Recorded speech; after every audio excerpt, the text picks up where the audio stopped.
আগুনে পুড়ে মারা গেলে কি শহীদ হয়? তার মর্যাদা কি আল্লাহর রাস্তায় শহীদের মর্যাদার সমান? আগুনে পুড়ে মারা গেলে শাহাদাতের মর্যাদা লাভ করবেন। নবী করিম সাল্লাল্লাহু আলাইহি ওয়াসাল্লাম বিভিন্ন হাদিসে শাহাদাতের মর্যাদা লাভ করবে এরকম ব্যক্তিদের প্রকার উল্লেখ করা যায়। কোনো কোনো হাদিসে আসছে যে শাহিদু খামসুন, 5 ব্যক্তি শাহাদাতের মর্যাদা লাভ করবে। এর ভিতরে নবী করিম সাল্লাল্লাহু আলাইহি ওয়াসাল্লাম বলেছেন যিনি আগুনে পুড়ে মারা যান তার কথা।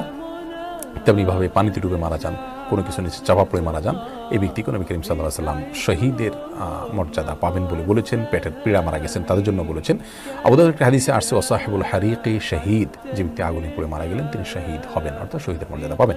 তবে এই শহীদ আল্লাহর রাস্তায় নিজের জীবন বিলিয়ে যিনি শহীদ হয়েছেন আল্লাহর দ্বীনকে বুলন্দ করবার জন্য, তার সমপর্যায়ের শহীদ হবেন না। তিনি হবেন শহীদে হাকিকি বা প্রকৃত অর্থে এবং সার্বিক বিচারে শহীদ। আর এভাবে যারা মৃত্যুবরণ করেন তারা হলেন হুকমান শহীদ, অর্থাৎ বিধানগতভাবে তাদেরকে শহীদ বলা হবে। তারা শহীদের সওয়াবটা লাভ করবেন, কিন্তু পৃথিবীতে একজন সাধারণ মানুষের মতো তাদেরকে গোসল দিবে, দাফন করতে হবে।